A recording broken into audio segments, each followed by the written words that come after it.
ओम श्री गुरुवे नमः। विश्वं दर्पण दृश्यमान नगरीतुल्यं निज आंतर्गतं पश्यन्नात्मनि मायया बहिर्बोधभूतं यथा निद्रया या साक्षात् कुरुते प्रबोधसमये स आत्मानमेव अद्वयं तस्मै श्रीगुरुमूर्तये नमः।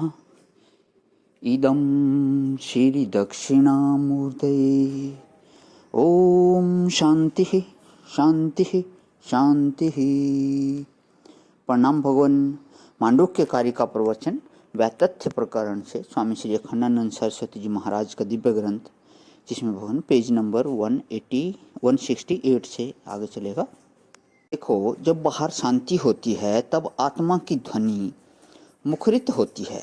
जब हम चुप हो जाते हैं तब ईश्वर बोलता है।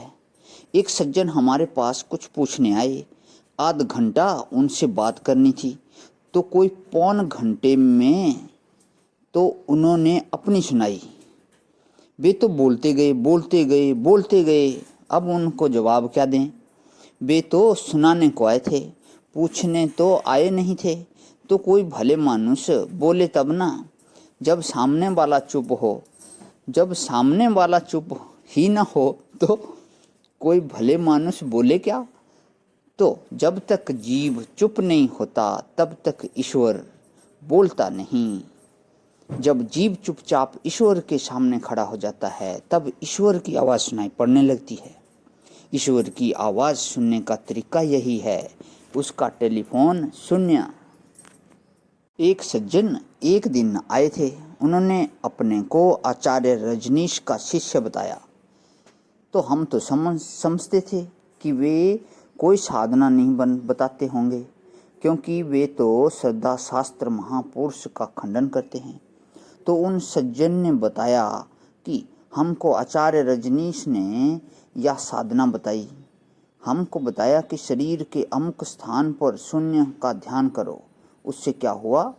वह बोला कि उन्होंने कहा कि तुम तब शून्य का ध्यान करोगे तो अब दिल में जगह खाली होगी, तब उसमें ईश्वर का आविर्भाव होगा। तो उन सज्जन ने बताया कि जब मैंने अपने दिल को खाली किया तो नन्हे मुन्ने सांवरे सलोने श्याम सुंदर दाहिनी हाथ में लड्डू लिए और बायां हाथ धरती पर रखे खेलते हुए आकर हमारे दिल में प्रकट हो गए। तो महाराज, उन्होंने तो बताया था शून्य और उसमें तो आ गए श्याम सुंदर। फिर वे हंसने लगे। फिर कभी कहें कि हम तो गोद में आवेंगे, कभी कहें कि हम दूध पिएंगे। फिर उनके साथ और ग्वाल बाल आ गए। बड़ी उधम मची।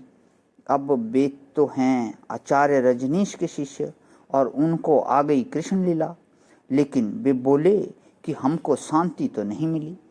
अब हमको बताने और पूछने का मतलब ही यह था कि हमने तो शांति प्राप्त करने के लिए उनसे पूछा था कि हमको शांति कैसे मिले, और उन्होंने बताया कि दिल खाली रखो, दिल को शून्य बनाओ, और उसमें आ गए कृष्ण, लेकिन शांति नहीं मिली। अब क्या करें? तो हमने उनको ऐसी बढ़िया युक्ति बताई। हमको मालूम था कि उनको अशांति क्यों है। जिस कारण से उनको अशांति थी उसको मैंने श्री कृष्ण के साथ लगा दिया। अब तो उन्होंने 2 दिन हमारा बताया साधन किया तो बोले कि बड़ी शांति मिली। तो नारायण, मौन हो तो देखो, ईश्वर बोलेगा।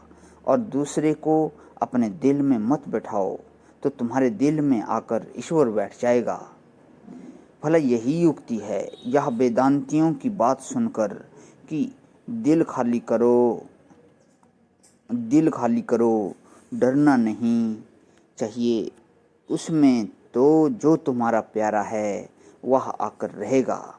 अगर तुम उसको हटा सकते हो तो वह तुम्हारा प्यारा नहीं है, और अगर वह तुम्हारा प्यारा है तो मौका मिलते ही वह तुम्हारे दिल पर हावी हो जाएगा, तुम्हारे कलेजे में आकर बैठ जाएगा। तो ये जो भूत हैं, मिट्टी, पानी, आग, हवा। मिट्टी कठोर है, पानी तरल है, आग गर्म और हवा चलती फिरती है।